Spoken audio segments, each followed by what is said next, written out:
All right, everyone, welcome. My name is Nicole. I'm the ACHQC Executive Director. Thanks for joining us live with Andrea Wood from OBERD. She will be walking us through kind of some basic patient entry, and we'll go ahead and get started. All right. Everybody can hear me fine, see the screen? Okay, great. All right, thanks, Nicole. As Nicole mentioned, tonight's overview is going to be focused on the very basics. So really three fundamental aspects of your everyday registry utilization. I have a flow that I'm planning to go through. However, if that gets interrupted or we deviate based on questions or interactions, that's perfectly fine because we encourage you to raise your hand and ask in real time.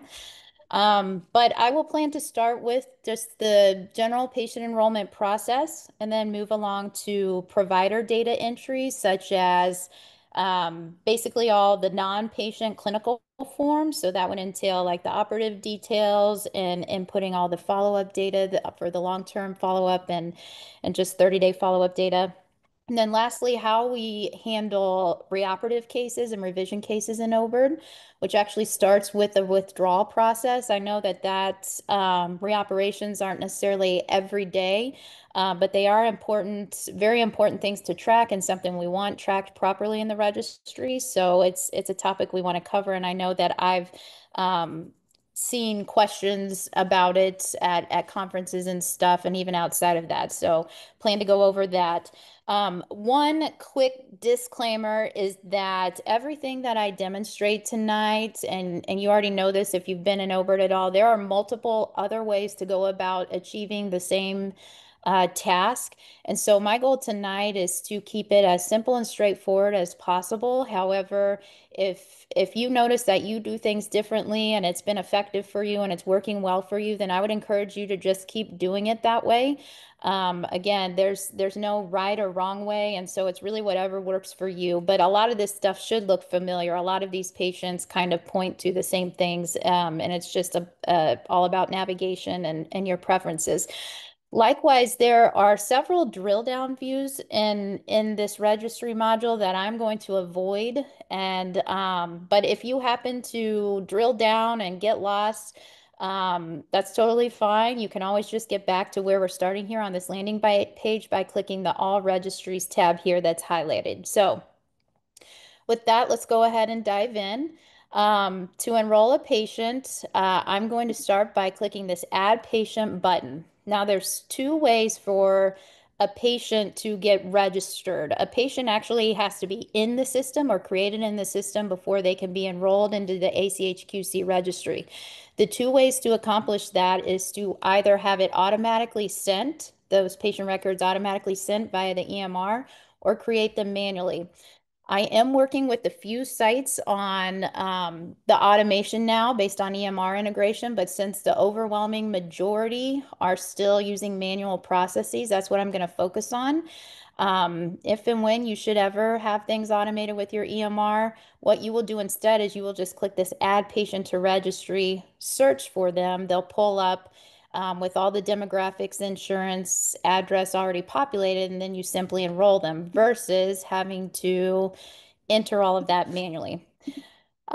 So first to create the patient, this external ID field, this is what you guys should use for the MRN, and that's really important if you just for the QC in general and tracking and how you guys are using the data, but also it's critical if you ever do want to do EMR integration because this will avoid duplicate patients. So everything, another quick disclaimer, everything I enter tonight and what I'm using is a test demo account. So this is all just made up and nonsensical for the most part. Um, and you'll see that in the other views too, but I just wanted to make sure that was clear. Date of birth, let's go a little further back there. Just enter that. So far, again, the MRN is really critical to put in the external ID field, first name, last name, sex, date of birth. I think most QC sites fill more of this. We don't do last four of SSN. Um, but then I think this Arbormetrics ID would be for the historical patient topic, and that's a different topic for now, but just so you know, that's what that is. Email address is the next critical field. This is how the system is going to communicate, how going to reach the patient to remind them that they have those follow-up forms due. If I click over here, show additional fields, this is where you would put the address. Um, Go down here, you can pick the clinic. And then, of course, primary insurance. I know that these are not necessarily asterisked because they are not typically required, but the QC does collect insurance. And I know when we work on the integration projects, um, we we take that in and we also populate all the address. So, um, Hey, Andrea, we do have a quick question about the MRN input. When you show additional fields at the top, should we enter it twice? um, you do not need to do that to the best of my knowledge. I did check, I noticed that as well. I mean, of course, it's not going to hurt, it's not going to mess anything up. But I would say just to absolutely make sure it's in the external ID field. I poked around some and it looks like I know that's how we're bringing it in for the integrated sites. And so again, if you ever, and we can always reconfigure that, make it kind of link up to this field if sites are entering it there. But long story short, you don't have to enter it twice. If you do, it's not going to hurt. Is there another question? There was a question about who should they contact if they're interested in EMR integration? We had a pamphlet on that. I can't remember if we put ACHQC at OBERD.com or info at OBERD.com. I would just probably use info at OBERD.com. That'll go to a handful of people, or even sales at OBERD.com, and we can pick it up from there. Okay, If all else fails, reach out to your QC contacts, Nicole and Aileen, and they'll get you routed my way or to another person that can help. thank you. Okay, just keep going through here. Again, in just making some few things up here. So, um, just to keep going. All right. So now that I've created the patient, it's going to conveniently pop up. And the natural next step is to enroll patient and study. You don't have to do that. That's just, again, the path I would imagine taking more often than not in the everyday workflow. You can exit out if you, let's say, had another staff person that was creating a bunch of patients and then somebody else was doing enrollment. You could handle it that way as well. But for the sake of tonight, I'm just going to go ahead and enroll this patient. We will select the doctor there. So this is my test doctor. Hit continue. Now I'm going to double click metaphorically into this screen for a minute because there's two very important drivers here. The first is this data procedure field. So that is not complex or difficult. You know, when you go to enroll a patient, you'll have to know their date of surgery and you'll want to enter that. I'll just keep it simple here.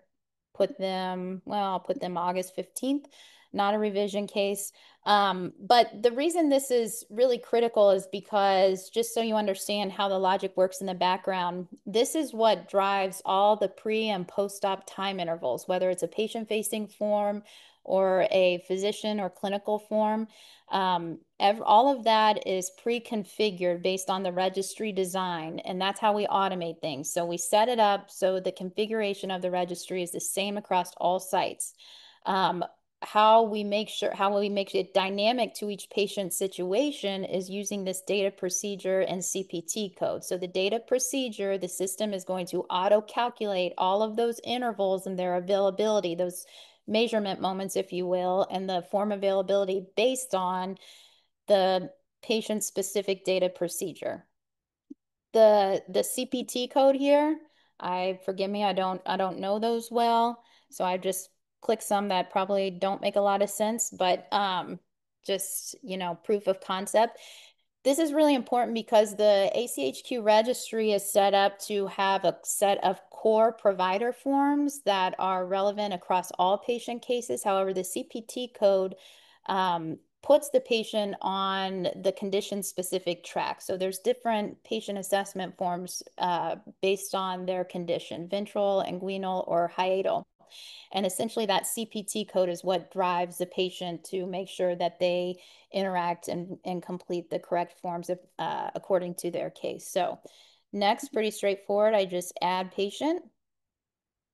Now, what usually happens here, but Zoom doesn't like, I actually really like it. I'm going to share this other thing so you see it. Is uh, all of this will be disseminated after. I think Nicole plans to send all this out. This is just kind of a cheat sheet of everything I'm going through tonight. But for whatever reason, it never displays this when I'm on Zoom. But I want to cover it. So this is actually a good segue to the next topic, which is the data entry. If based on the patient you enrolled and their date of surgery, if there are provider-facing forms or clinical forms available for you to fill, more often than not, that'll be that pre-op and operative details form. This enrollment questionnaires is going to pop up here in this kind of confirmation screen, encouraging you to go ahead and click on it and go ahead just right in when you're in the flow of that enrollment process, just to go ahead and complete any forms that are open and available to fill respective to that patient that you just enrolled. Let's say that it won't show if there aren't any forms open for you to fill. Now, that all being said, we really like that feature, but we also understand in the middle of a busy clinic flow, it's not always realistic to sit there and fill out those forms. I know a lot of practices I feel like do have different people doing the patient registration and enrollment, and then they set aside time outside of clinic to enter all the follow-up data and all of the preoperative data and op details. And so that's what, if you choose that path, if that's what you want to do, you just exit out of here. You can view the registry patient, which would confirm the one you just enrolled. And then you can keep enrolling patients or go on about your day. So with that, I'm going to just pause because again, this is a good segue to the data entry section. I just want to make sure there aren't any questions on that just basic patient enrollment process before I keep going.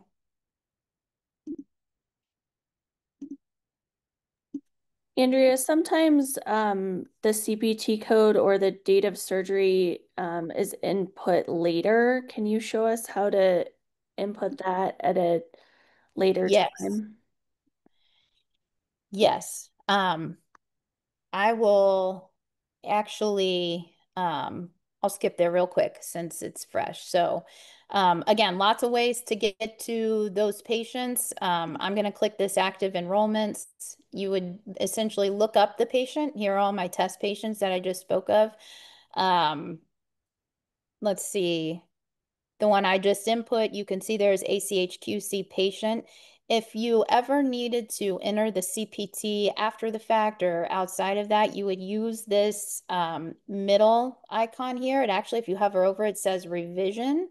I think by design, that was kind of the idea, but you don't have to use it. You don't have to make this a revision here. This is where you would go and you could edit or enter a different CPT. And that's also in the guide. It's actually in the reoperation section. I kind of tied it there because um, not to get too far ahead, but this guy right here, this button is a withdrawal button that you would use to first withdraw the patient if they needed to be re-enrolled for a reoperation or a revision. So main point there is that these two kind of people looking icons to the right, that's how you're going to enter or edit the CPT, and then I'll go over this in a couple minutes. This is how you're going to withdraw the patient for whatever reason or for a re-enrollment. Anything else before I uh, move along here? Nope, I think we're good. Okay, so this next view, clicking under my task, I really like this. Sorry for those who aren't set up with surgeon accounts, but this is specific to a surgeon account. The reason I like this view is because there's no noise and it's really a succinct and concise view of in the face view of all the forms that are available for the surgeon to fill. It's more clearly labeled. You don't see all the other follow-up forms in there, like I'm going to show you in a minute. And so I think it's just a really focused and nice action list for a surgeon to use in those cases where they're setting aside some time, on a non-clinic day and just working through a bunch of data entry. So here's that patient I just enrolled. This would be that pre-op information and operative details. You can see where it's open here. That pre-op form is actually open 6 months before the surgery date. Obviously, we're in that 6-month range, so it pulled it up here. And it actually prioritized it in the list because based on the other things that were here, it's the first to expire, but it still doesn't expire for another 77 days. Pretty straightforward there. I hit select or start. I'm sorry. Not part of tonight's demonstration, but a quick plug for it. Highly recommend that you set up your pre-fills. There is a separate training guide for that I know Nicole or Aileen will make sure is distributed. I know there's been talks on pre-fills before. If you haven't done those, I again highly recommend them. In a nutshell, what you do is they'll allow you, it's a one-time setup, and you can create different templates for these forms to auto-populate. Just because they're auto-populated with the most common, selections for each of the case types. And again, these are very generic. You could probably build out a long list, and that really works well for your practice. But just because they default doesn't mean you can't go in and edit them.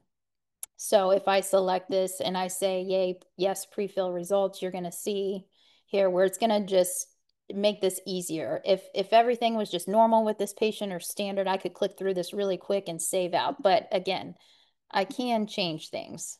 So I'm not going to go through that whole form. It's a long one. But again, since it is a long form, that's really why we recommend the pre-fills. Gonna hit the refresh here because yeah, again, sometimes Zoom. So part one, I would say, of the provider data entry is this My Task page. It is only available under surgeon accounts, but I think I think it's a really great focus view. If you are a staff person helping to enter data that's not going to be available to you, what you will use instead is you will just get into this patient list here. And you will use this caret. Lots of people, or I shouldn't say lots, some people and naturally try to click on this ID.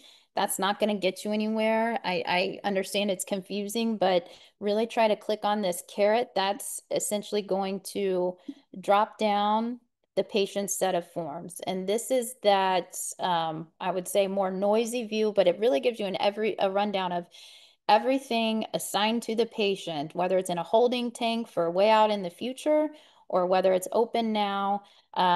It's all going to be listed here, should be in order.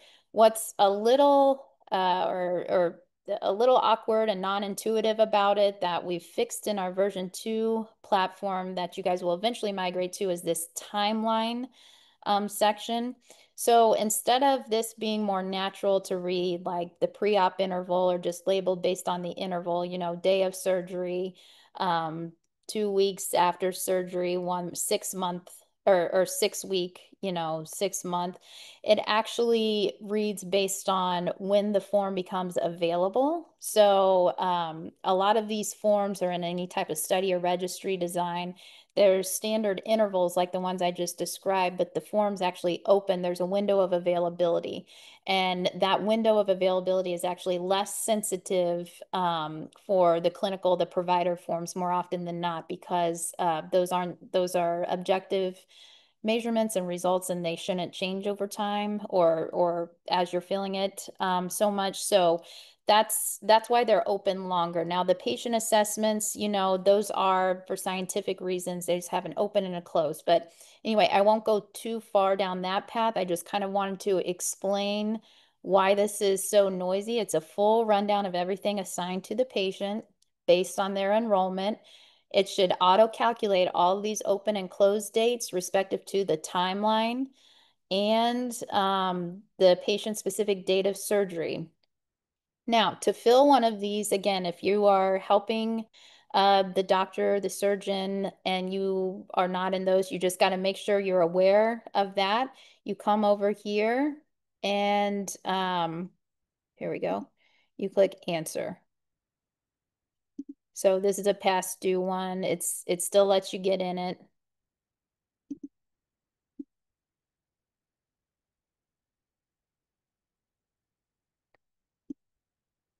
And that's how you would access it. It looks like I already filled a little bit of this one actually when I was poking around. So um, I should have paid.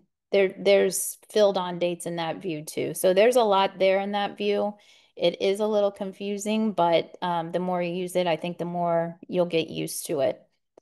Um, let's see, are there any, but one other quick usability factor here is in a real life situation, if you've been using it for a while and given, the volume of cases that you guys do, this patient list here under this patient tab at top, this is going to be long. It's going to make a lot more sense for you to search for the patients. These columns should be sortable as well. Um, so just know that there are some features in here to help you manage the number of patients here. Obviously, this is a test situation for me, so I didn't really need to search for anyone. Are there any questions before I move on?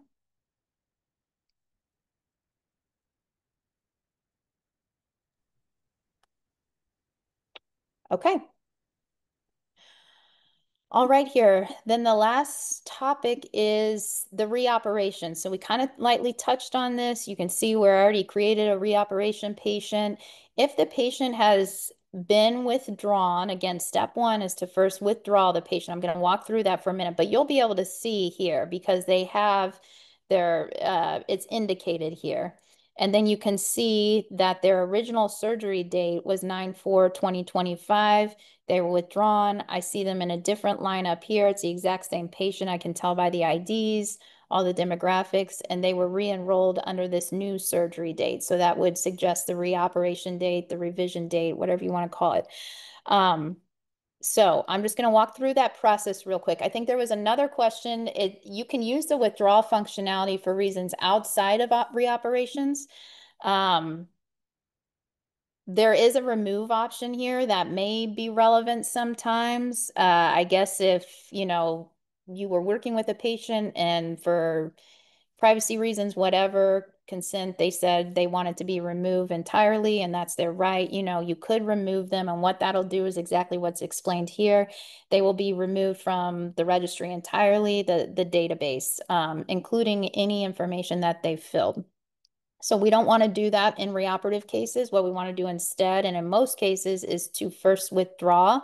And it'll explain here what happens. So when you withdraw a patient, it's going to save, just like I showed you on that previous screen, the reoperative patient, how they're withdrawn. It's still going to save all the data entered under that patient up to that point in time related to that first surgery date.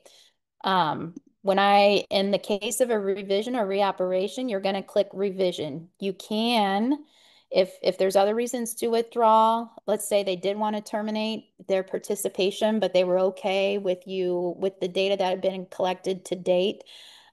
staying in, then you could click that instead of remove them entirely. So there's the difference there. You know, there's some other options here. If you don't see the option you need, you can always hit other. But just focusing on reoperations, what you're going to click here after withdrawal is revision, and it's going to give you this handy little re-enroll option. Just confirm. There we go. And then it's going to come up and ask you to put in the date of the revision procedure. This workflow, I shouldn't say the workflow is the same. We recently cleaned up some labeling. So we probably will want to update any old material, anything like that. We've tried to make this more clear. There were some questions around it and it was a bit confusing. So I think it's more straightforward now. Obviously, since I selected to re-enroll them based on a revision, it's going to tell me to input the revision procedure date. I don't need to enter the original date again. That was kind of the confusion before. So I'll go ahead and select something here. We'll do September 12th. This is a revision. Can enter the revision number, revision reason. And then again, the CPT here is important. Oh, okay. So this time it gave me the enrollment questionnaire. I don't know why on Zoom it's inconsistent, but there you go. So if you have time, I would go ahead and start that right afterwards. So let's see. That should, I think I did Andrea testing. Yep. I'm gonna probably just have to refresh my browser here.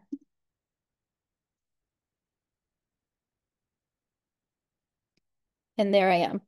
So yeah, there was actually looks like, yeah, my first date there was 18th.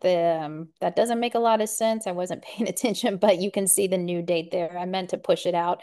But hopefully you get the point there. Again, along the lines of while I'm here, drill downs and stuff, there's all kinds of things here you can get lost in. If you're interested in that, feel free to explore it on an everyday basis. I wouldn't.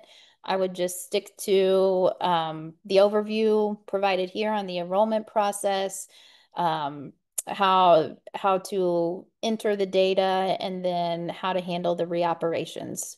So, are there any questions? There are just a couple other things that I know have been brought up when I talked to Nicole that I was just going to quickly touch on, but I want to just pause a minute and see what else you may have.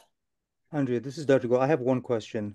So if I Uh-huh. had a patient that I operated, say, 6 years ago for let's say an inguinal hernia on the left side, and then the patient comes back, 6 years later with a inguinal hernia on the right side. So I'm so confused about how to manage that patient. Do I have to withdraw the patient and re-enter them again to do the operation in the opposite side? Because it's almost like it's being considered a revision if you're doing a totally unrelated hernia. How do you manage that process? Yeah, so I think you're right. I'm not sure, there's lots of different reasons why it was set up the way it was, so I'm not questioning that, but the reason you have to withdraw before you re-enter is because it was configured to only allow the patient to have one active case in the registry at a time. So, so by withdrawing them, you're essentially saying, okay, this patient line item is no longer active, and the system will then allow them to be re-enrolled. That's my understanding of why it does that. You can see here this revision, if it would normally allow you, like if you wanted to re-enroll the patient as a revision, you could try this without withdrawing them first. But that was I wasn't involved during the setup phase of it. But that was the workflow that was determined for that reason.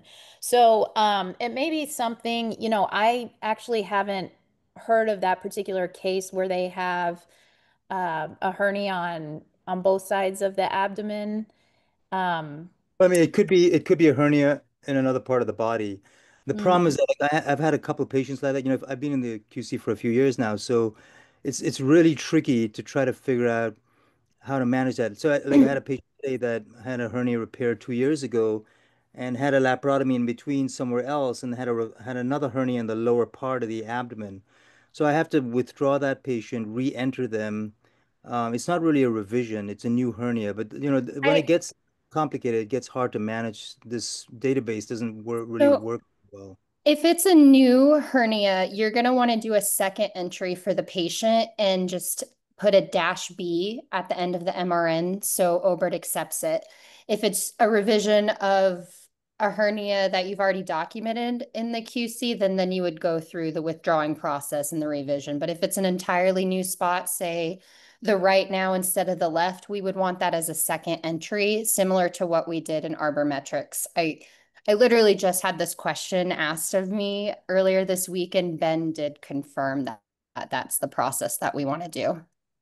Okay, so that's helpful. So I would do a dash B when I Yeah, so just to modify the MRN just a bit so the OBERD system will accept it because they won't accept duplicate MRNs, we found when we did the import for the historic data.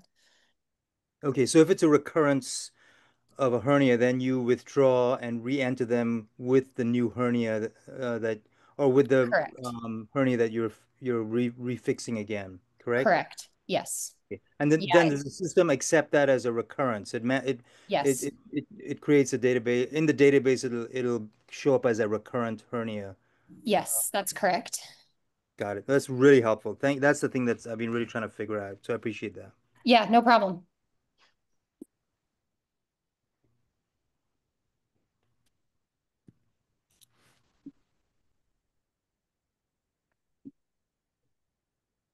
Any other questions?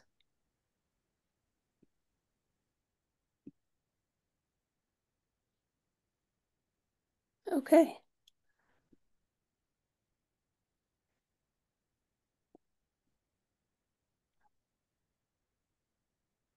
Andrea, did we want to touch on dashboards or? Oh, sorry, I almost forgot about that. So, well, there has been, I was actually going to pull up that list. Yeah, I think we covered most of the things. If we want to just go over just one of when I know Nicole did some crowdsourcing to ask, about pain points, and there were just some generic comments about dashboard overview. So again, what I demonstrated tonight would be more the everyday, more common stuff, like I shared at the beginning. Um, Most of this stuff is clickable. If I click on withdrawn here, you're going to see the two patients that I've withdrawn. If I click on active enrollments, this is essentially another way to get to the patient list. If I click view here, it's going to take me to this view, which the most common page out of here is patients.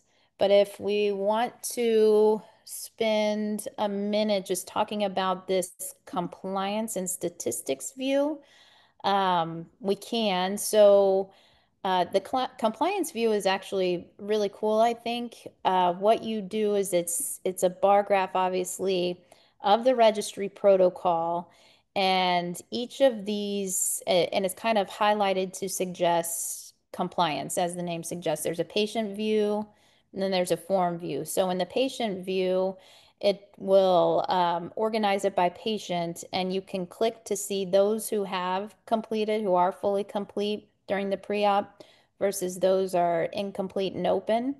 And then this would be the category that you'd really want to hone in on because this means that the forms are still open, they haven't expired, and but they will. This red means the forms have expired. Now for the physician forms, that's less relevant. For the patient forms, they can't get back in and fill them after expiration. So this is yet another way to kind of drill down and get to the forms needed for to fill. It's just a different navigation path essentially. Um, I don't think this is used much in the QC. It is there. I think it's more relevant for kind of like registry sponsors that are kind of monitoring compliance. but just I think you'll find it to be fairly straightforward if you get in there. It does scroll all the way over here because your registry goes out quite a few years. But again, the form view and then the patient view, they're both tabulated a little differently. Statistics, again, probably not used, but maybe something you would want to look at. I'm not sure if that's used. We do have this new registry reports view that I think has a lot of this enrollment type stuff. So just know that that's there. Again, I don't think it's been heavily used or real useful for the QC, but it is there. Patients, we know that this registry reports, this is brand new. Probably worth a different session or once we validate it. I'm not going to click on that because I'm in as my test account and it's going to error out. I don't have enough patients in there. Andre, this is Dr. Gold. I had a question about the PROs. So from what my understanding is that the patients, if they have if they have their email, they have access to the email in the system, they can fill out their own um, Mhm. reported outcome, correct? And if they fill it out, when you go in to follow up, it should be in there. And if they don't fill it out, then the manual paper they fill out when they come for their post-op visit, you would then go in manually and enter that. Is that correct? Yes, yeah, there is the option to manually enter it. And if the form has expired per the rules of availability and all that, it'll still let you retro enter it into the system, but it'll force you to say why you're filling it out after expiration. And there's an option there to say that they filled on paper because that is a common occurrence. But But all patients will get an email to, I mean, they correct. get to fill it out, right? Yes, and they get reminders. Now the caveat to that is they have to have an email address in the system. So I don't know if you were on at the beginning, but that's why inputting the email, when we're connected to the EMR, almost everybody has an email these days, so that naturally comes over. For sites that are entering the patients manually, that email address is really critical to input. Otherwise, they have no way, because the QC doesn't use SMS. They have no way, they have no real opportunity to fill it remotely unless the email field is input. Got it. Thank you.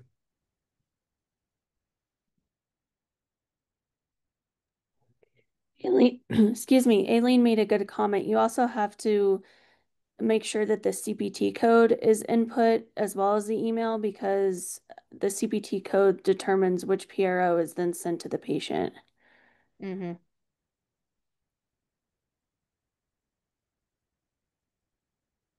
Yeah, CPT is really important to get them on the path of between the three different conditions that are covered, the hiatal, the inguinal, and the ventral. Are there any other questions? Any pain points you guys have been having or anything else we could touch on?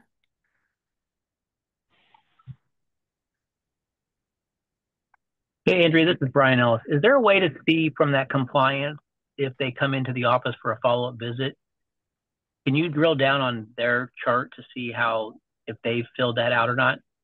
Like if we could capture that information at a follow-up visit farther down the line?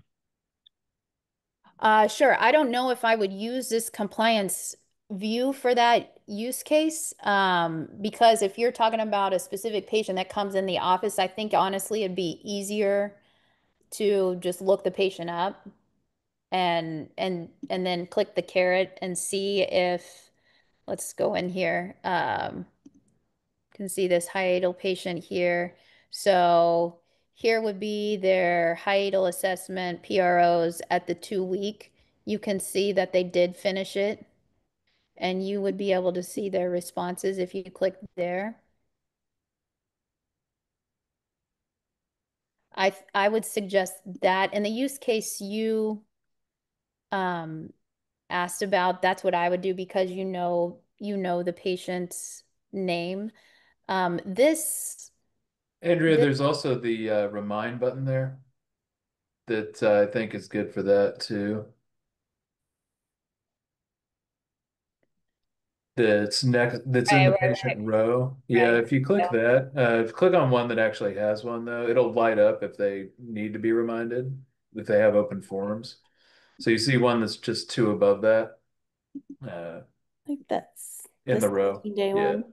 Yeah. Yeah. See, if you click on the Yeah, yeah, remind button itself, yeah, right. you'll be able to see the compliance there too. Oh, I see. If you click, yep. It's been a while since I've been in there, but yeah.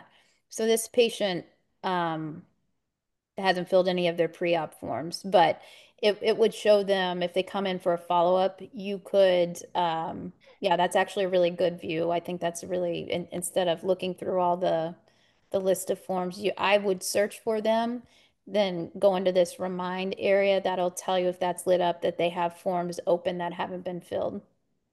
Aileen, do you have a comment?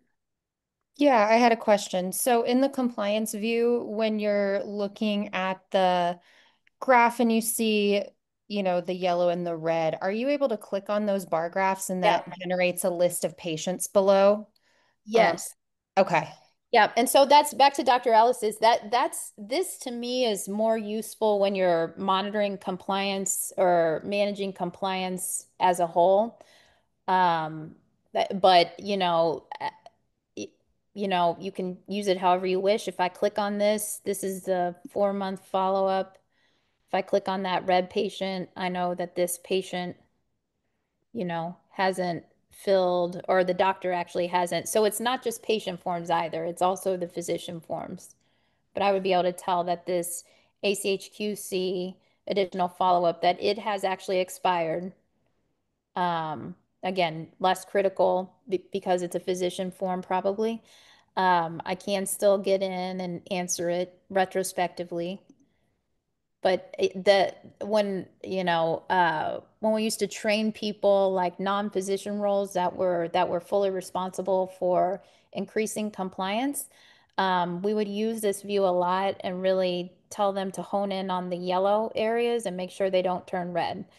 So, because the yellow areas are really the opportunities that are where the forms are available, especially if you're talking about the patient forms and haven't been completed yet. So if I go to this 8-month and I click on that, but again, here you guys have a lot of physician forms as well. So just keep that in mind. But if I click on this pre-op here, I'm gonna get a list in yeah, I'll see several.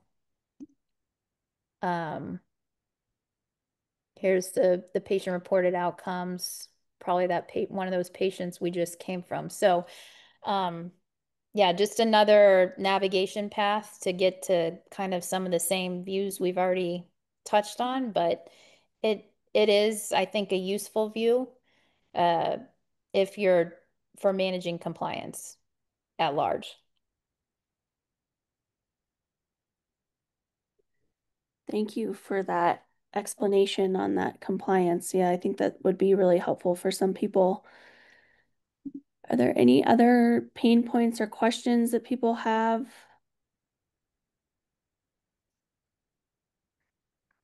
All right. Well, I'd like to thank Andrea for taking the time to show us and share her expertise with the ACHQC registry. If you guys have any additional questions, please feel free to reach out to the ACHQC, myself, or Aileen. And we hope that this was helpful and educational and makes it easier for everyone to input their data into the QC. So I wish you guys a great evening, and we will be in touch with the additional documents probably tomorrow or Monday. So thanks everyone, and have a good evening.